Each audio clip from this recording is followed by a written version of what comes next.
Ladies and gentlemen, boys and girls, children of all ages, welcome to Pitch Talk. We are fans of football dropping vlogs, videos and podcasts on the beautiful game. Check out our videos on YouTube and Instagram's IGTV, including special feature segments, 5 minutes with the G, the straight shooting view, coaching with JBK. We produce, record and edit video content and audio on Apple Podcasts, Google Podcasts, Verbal, Podomatic, Anchor, Spotify and other podcast platforms. Join the Pitch Talk revolution on Twitter, Instagram, Facebook and www.pitch-talk.com. The pitch is where we eat. The pitch is where we sleep. And the pitch is where we talk. I can see you now. I can see you now and then. I can see you now. Welcome to the Straight Shootin' View.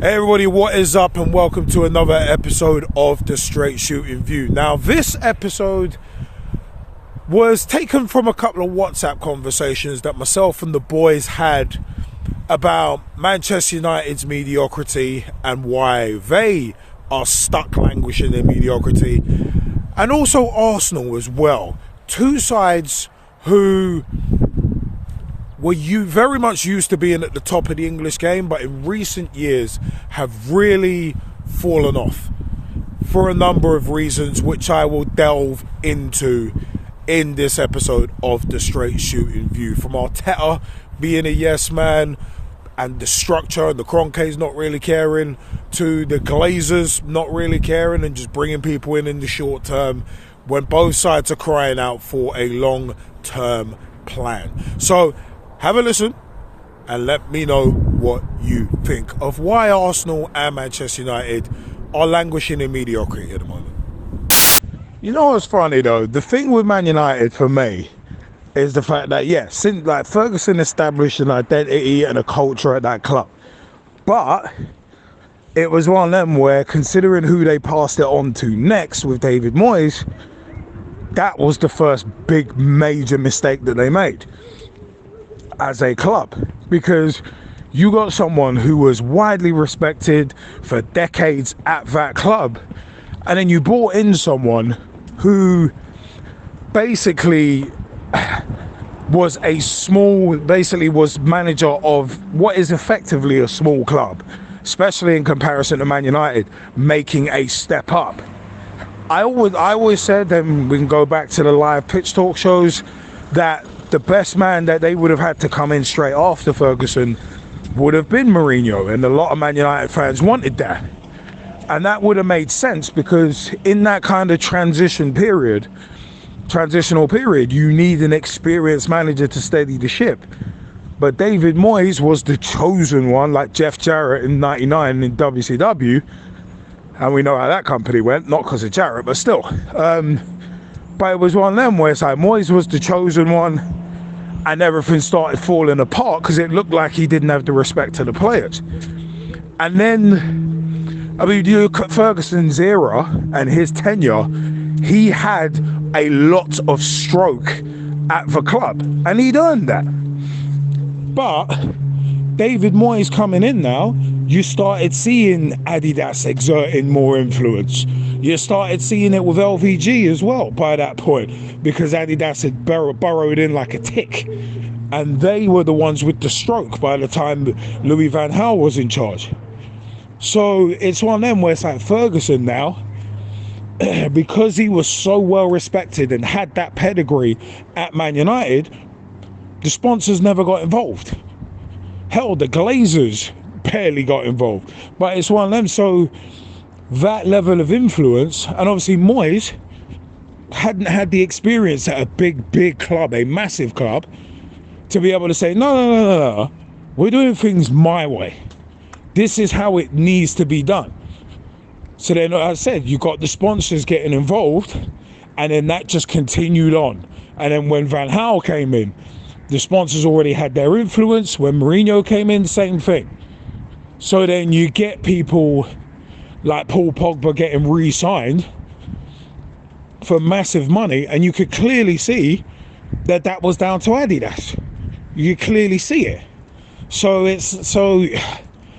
that club is all now arse about tit, and you've still got the owners who are strip mining the club and don't care about it, running the show.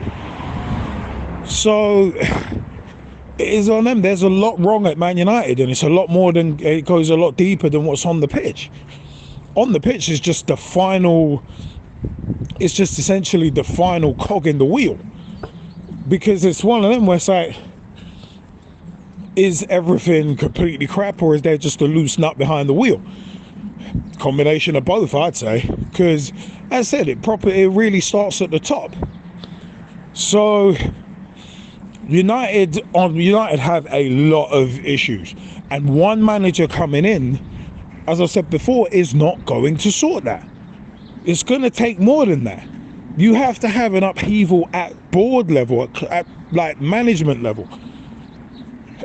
So yeah, United are basically one of them clubs.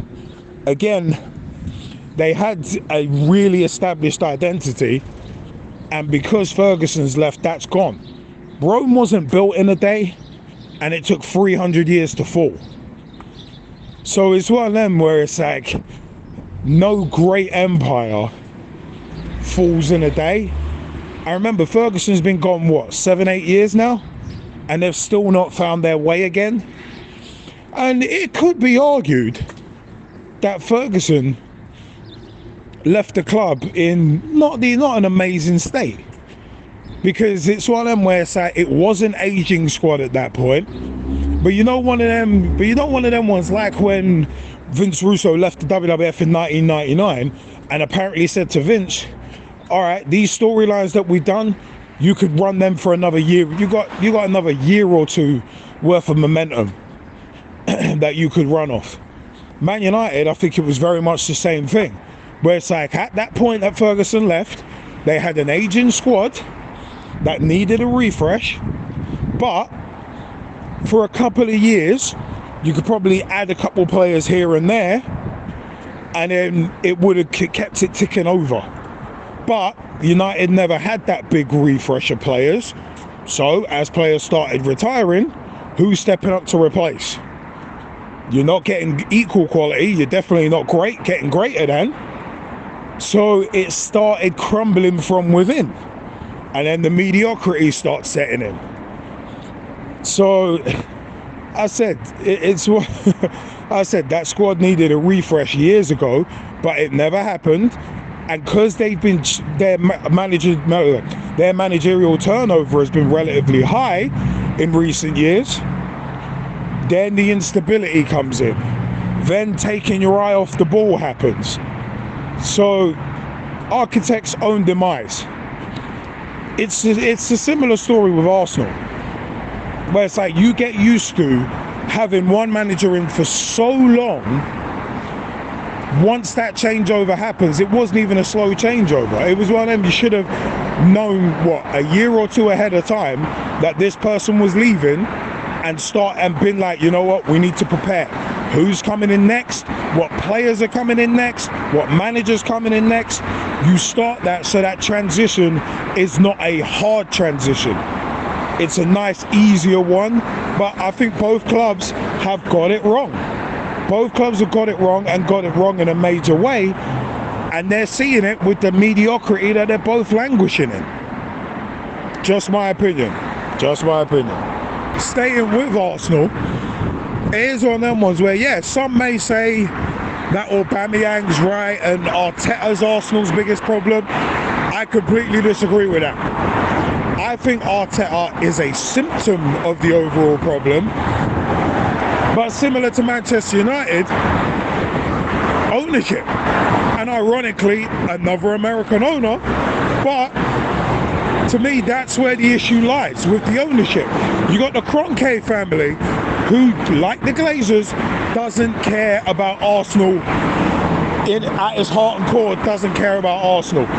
All he cares about is making money. The European Super League, that debacle, fiasco, however you want to put it, should have shown pretty much anybody with half a brain that these owners do not care about those clubs. They care about making money, and that's it. That's purely it. They care about making money and nothing else. So it is one of them where Arteta, I said, I think is a symptom of the larger problem, and that is the Kroenke family. Now, as I've said before, Spotify's Daniel Ek, if he'd taken over Arsenal, it would be exactly the same thing. Because all he cares about is Spotify, and he is a ruthless businessman in regards to his business model with that. So he's not no benevolent billionaire. So it's one, so looking at that, Arteta is just basically a yes man for the Kroenkes. To me, that's all he is. He's someone who's not experienced enough, similar to Solskjaer, similar to Moyes, but more Solskjaer. Arteta is not experienced enough to be able to rock the boat and say, no, things should be done this way. I need this. I have to have that. Like what Ferguson had with, like guys like David Gill. Arteta hasn't got that level of stroke because he hasn't got that level of experience. To me, he's a head coach, not a manager. Someone like Rafael Benitez is a manager. And there's obviously, as we know, a massive difference between a head coach and a manager. Different skill sets.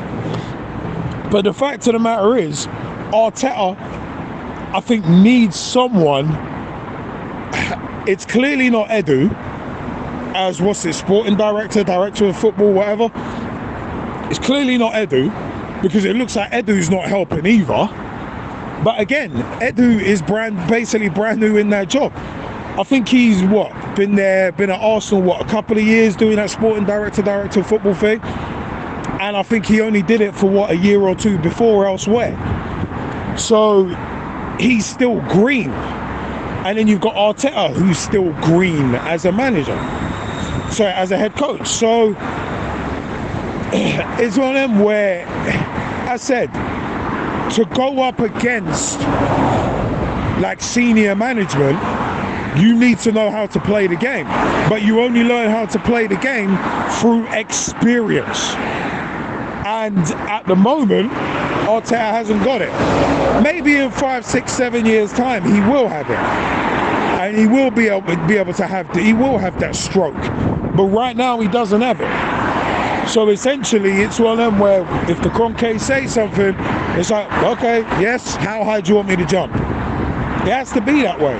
Because he doesn't, obviously Arteta doesn't want to burn bridges in his career at this earlier stage by going up against upper management.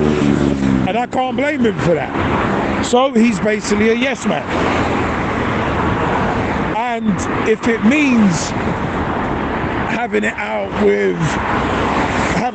with players such as Aubameyang, well, all Arteta's going to do is just be like, you know what, this player I've got a problem with, he's not performing as well as he used to, bugger it, let's just get rid of him and cut him off the wage bill.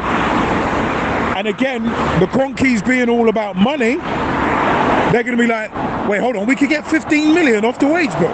Cool, do it. Without thinking of the larger ramifications, because again, they're not football people. The Kroenke family are not football people. So all they're counting, for lack of a better term, is the dollars and cents, the pounds and pennies that they're earning off the club. Which is why so much was made, especially by these so-called legitimate news media outlets, about how much money was going to be saved by getting Aubameyang off the wage bill. And not factoring in that Arsenal now only have Lacazette, who on a general basis cows backside banjo, and Eddie Nketiah, who's still green, who's still young, who's still raw. They're the only two recognised strikers at the club. And Nketiah, there were inquiries about him. So imagine Arsenal would let him go as well. So, as I said, the proof is in the pudding right there. So it's going to be very interesting to see how long Arteta lasts. And I think Arteta, because he's a yes man for the Kroenkes, I think that's what's kept him in the job this long. Yes, results have been all right, But the dissension in the ranks, it's not good. And long term, that dissension in the ranks will probably cost him. But he's a yes man to keep his job for now. Yeah, that's another episode of the Straight Shooting View. I want to know your views. Why are Arsenal and Man United stuck languishing in mediocrity as they are at the moment, and as they have been for a few years now? I'd like to know your views. Comment section is below. Let me know. www.pitch-talk.com is the official website.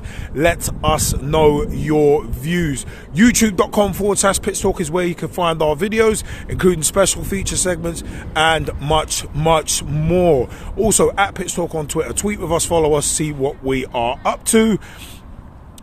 Facebook.com/Pitch Talk. Become fan, become friend, become a member of the group. Join the footballing revolution we're working so hard to create. Also at Pitch Talk on Instagram for vlog previews and more there. Remember, you can find our podcast on our website, www.pitch-talk.com. You can find the RSS feed and subscribe to our podcast directly on our website. But you can also find them in places such as Google Podcasts, Apple Podcasts, Amazon Music, Verbal, VURBL.com. We are on there as well. And we are Verbal ambassadors and proud of it. Tweet them at GetVURBL. And let them know that we sent you, because as I said, we are Verbal ambassadors and proud of it. So many places you can find us, so many places we are, and we've always got regular content coming out. I have been Straight Shootin LJA, and for another episode of the Straight Shooting View, I'd say farewell and thank you for your time. Join the Pitch Talk revolution. Check out the official Pitch Talk website, www.pitch-talk.com. Ladies and gentlemen, boys and girls, children of all ages, welcome to Pitch Talk. We are fans of football dropping vlogs, videos and podcasts on the beautiful game. Check out our videos on YouTube and Instagram's IGTV, Including special feature segments. 5 minutes with the G. The Straight Shooting View, Coaching with JBK. We produce, record and edit video content. and Audio on Apple Podcasts, Google Podcasts, Verbal, Podomatic, Anchor. Spotify. and other podcast platforms. Join the Pitch Talk revolution on Twitter, Instagram. Facebook. And www.pitch-talk.com. The pitch is where we eat. The pitch is where we sleep. And the pitch is where we talk. I can see you now.